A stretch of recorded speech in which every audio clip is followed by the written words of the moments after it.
Hello everyone, welcome back. Today we're going to use the pink stuff on the stovetop. It is one of my favorite cleaners. It's environmentally friendly, non-toxic, not tested on animals, and I think it cleans rather good. So I'm always looking for something that can really get down and shape up that glass top stove.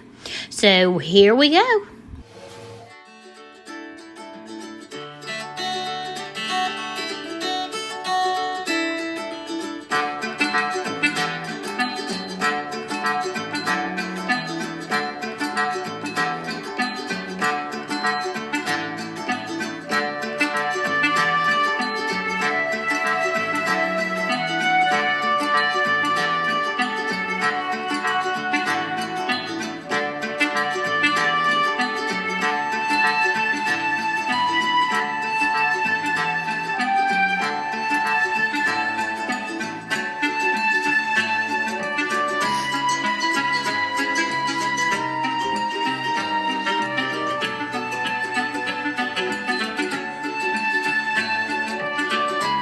Okay, so I'm going to let it sit on the stove top for a while and do its job.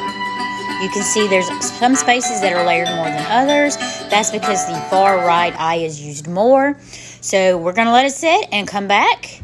And then I'm going to scrub some more, as you see here. Try to get it soaped up a bit, moved around.